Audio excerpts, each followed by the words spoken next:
Hi Virgo, this is your November 25th through December 1st weekly tarot reading. We'll have 4 separate spreads in this weekly reading. In the first spread, we'll be looking at new love entering your life. Spread number 2 is for those of you who are already in a relationship or married. In the third spread, we'll see if anybody wants to get back together with you this week. And the fourth, the final spread, will be what you're not expecting to happen this week. Please like, comment, and subscribe to support this channel. This first spread is a new love this week, Virgo. We have the King of Wands clarified by the Six of Wands. We have the Four of Wands. Then we have the Six of Swords clarified by the Wheel of Fortune. In the potential outcome, we have the Queen of Pentacles with the Eight of Wands and the Ace of Wands. And we have the Fool on the bottom of the deck. You're definitely dealing with a fire sign, Virgo. Definitely.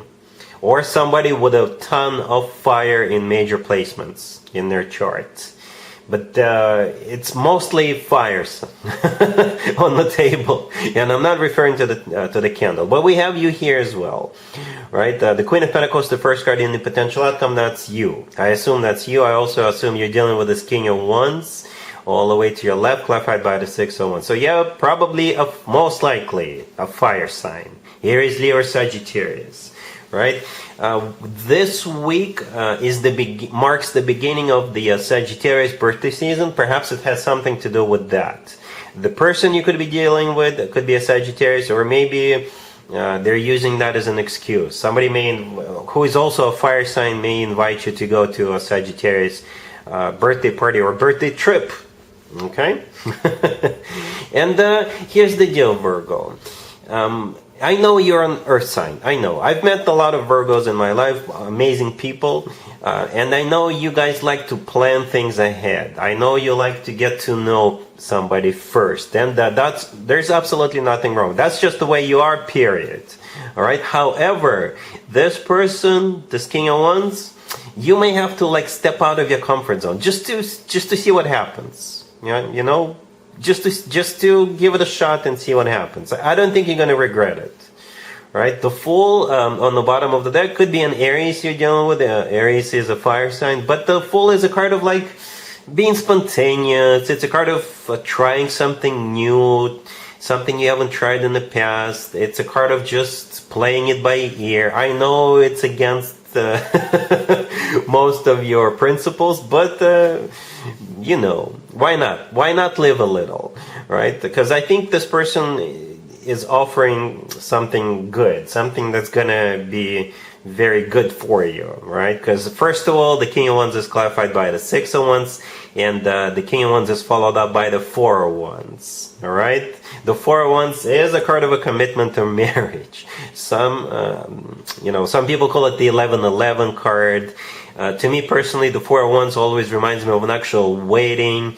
Maybe you're meeting this person at a wedding, or maybe you're meeting this person at some kind of a family gathering, but perhaps it's not just family, friends are also invited.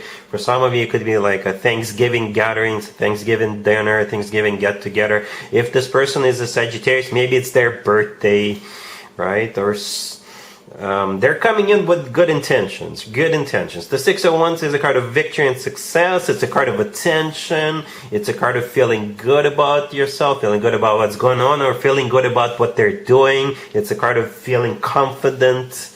All right? The Four of Wands, maybe that's what they want with you. Like I said, it is a card of a commitment of marriage, among other things, right? In the middle, we have the Six of Swords clarified by the Wheel of Fortune. Both of those two cards could be interpreted as cards of literally going somewhere, literally getting on a plane, getting on a train, and going. The Eight of Wands in the middle of the potential outcome, right next to the Queen of Pentacles, could also be interpreted as a card of literally going somewhere. So I think this whole spread depends. The future between the two of you depends on whether you're gonna maybe go somewhere together with this person, or go on a trip, or go on a birthday trip, or what have you, or maybe just seeing what happens together with this person. Okay, the Wheel of Fortune is also a start of a cycle. The Wheel of Fortune is a very fortunate card, hence the word fortune in its name. The Wheel of Fortune, by the way, is also a Sagittarius card. It could be interpreted as multiple zodiac signs. Sagittarius is one of them. Right? It's for some of you, maybe it's Sagittarius birthday party, because it's a new cycle, a new year starting, right? And the Ace of Wands right next to the deck, more fire, more fire energy. It's also the most passionate ace out of all four aces. So I think the prerequisite for the two of you to move forward has something to do with that Six of Swords, the Wheel of Fortune, and the Fool, right? You taking a leap of faith, you taking a risk, you being spontaneous, you trying something new, you know, something among those lines. But again, it feels like this person's intention when it comes to you, they're serious intentions.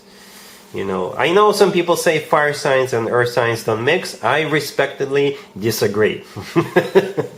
I've seen all kinds of, you know, couples get together, and it works. All right, really happy for you, Virgo. Congratulations. If you are already in a relationship or married, Virgo, this spread is for you. We have the Ten of Pentacles, we have the Hangman, clarified by the Six of Pentacles, we have the Two of Cups, clarified by the Page of Cups, and we have the Moon on the bottom of the deck. You could be dealing with a Pisces. We have Pisces here twice. So, are you donating money? Are you getting ready to donate money by any chance this week, Virgo? Because that's what it kind of feels like, a donation, you know, for a good cause, for maybe Thanksgiving or what have you, right? Because here's why I think so. The Hangman, clarified by the Six of Pentacles. The Hangman, one way to interpret the Hangman is it's a sacrifice, could be interpreted as a sacrifice. And the Six of Pentacles could be interpreted as a card of generosity. So sacrifice plus generosity equals donation, if you ask me. Okay? If you ask me, that equals donation. The Moon on the bottom of the deck is also a Pisces card, just like the Hangman. Both of those cards, the Hangman and the Moon, could be interpreted as a Pisces card. But the Moon could be a card of secrets, right? So maybe you're secretly donating or anonymously donating money. Okay, the Moon is also a card of emotions. It's one of the most emotional cards in the deck. Maybe you feel emotional about this cause, or if you're donating to someone or an organization, somebody could be getting emotional about you donating, right? The Two of Cups, clarified by the Page of Cups. Yeah, the Two of Cups is when two people are on the same page, right? Perhaps it's one of those actions, you know, where you donate money and then you get together to celebrate. So it's like a dinner. Maybe it's like a dinner, but everybody who participating in this dinner is donated money to this cause, right? Because the Page of Cups could be a card of like an invitation to go. Or if you and your husband or wife, your boyfriend or girlfriend, you guys are donating, then you'll feel good about it. Maybe you'll be like, hey, we feel good about it, let's celebrate this. All right, the good news, I guess, is the Ten of Pentacles here. The first card that came out, it is a card of a lot of money. It is a card of real estate. It is a card of a family. Some of you could be donating to a family member or something among those lines. I'm picking up a really good vibe out of this, Virgo. Really good vibe, like a satisfaction vibe that you've done it, that you're doing it. It's for a good cause. All right? Cool. Let's see if anybody comes back from the past for your Virgo this week. Keep in mind, it doesn't have to be the most recent ex. Keep also in mind that Mercury is in retrograde starting this week. Yay! I know. We have the Ten of Wands. We have the Two of Cups clarified by the Lovers. We also have the Six of Swords clarified by the Wheel of Fortune, and we have the Eight of Swords on the bottom of the deck. You could be dealing with a Gemini, Sagittarius, or absolutely any zodiac sign. I think it's a reconciliation, Virgo, and it feels like you just can't live without each other. You know, I think either one of you or both of you, I think both of you are realizing it, that it's really tough to be without one another. And I think you're gonna work out your differences. Or this time apart made you realize that if you had arguments, they were over nothing. If something else was going on, the two of you can definitely work those issues out, right? That's how it kind of feels. It's like you can't live without one another. right? Yeah. One of you could be struggling, both of you could be struggling, and you could be struggling financially, they could be struggling or struggling because you're apart from one another. Okay, the 10 of Wands, the first card that came out, it is a card of a struggle. The 8 of Swords on the bottom of the deck, it's a card of somebody who is stuck. Alright, and in the middle we have the 2 of Cups clarified by the Lovers.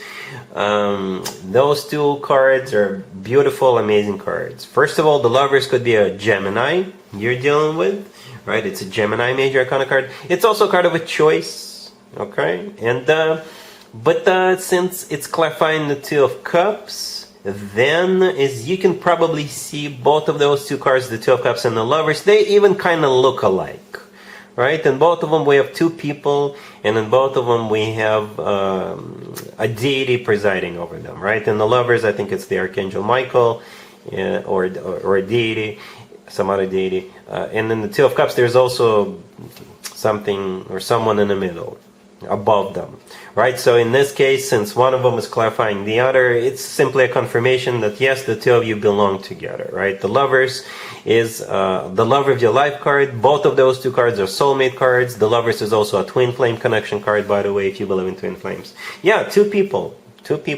And the 6 of Swords clarified by the Wheel of Fortune, I think this is where the two of you are getting back together and working out your differences. And what's interesting about this reading, right, before I clarified them, we had the 3 cards, 10 of Wands, 2 of Cups, and the 6 of Swords. The 10 of Wands says a burden is a struggle cards, and the 6 of Swords on the other side of the 2 of Cups, it's a card of a rough patch being over. It's a card of when things get better. So to the left from the 2 of Cups we have a struggle, to the 6 of Swords we have things improving cards. So the Wheel of Fortune is also a card of restarting a cycle, or maybe starting a cycle, but on like establishing new rules, so you don't ever end up apart in the future again. All right, cool. Let's see what you're not expecting to happen this week, Virgo. But I think at this point you're already expecting it. I think you should be if you watched the previous spread, right? So we got the Knight of Cups clarified by the Ace of Cups. We have the Lovers, the Queen of Pentacles, and the Page of Cups on the bottom of the deck. You could be dealing with a water sign, Cancer, Scorpio, or Pisces, or whatever that person's zodiac sign is. The person we just saw in the Love from the Past reading. I think it's the same person. It's the same story. Somebody here is going to be pouring their heart out to you. Expect a very, very emotional conversation, a very romantic offer, and I think it's coming from that same person we just saw in the previous spread. The Lovers in the middle kind of gives it away. Right? The Lovers is the same card we saw in the previous spread. The Queen of Pentacles right next to the deck, I think that's you. You're on the receiving end of this. The Page of Cups on the bottom of the deck, yeah, it's same energy as the Knight of Cups and the Ace of Cups. You see, in all those 3 cards, there's a cup being offered, a cup of love. The Page of Cups is also an apology. Okay, the Lovers is the love of your life card, could be a Gemini, it's also a card of a choice, but we already covered the Lovers in the previous card. Okay, it's like you can't live without each other, Virgo. Alright, and that's what you're not expecting. And that's what I have for you for this reading, for this week. If this video resonates with you, please like it. Please also comment and subscribe. And other than that, Virgo, have an amazing week.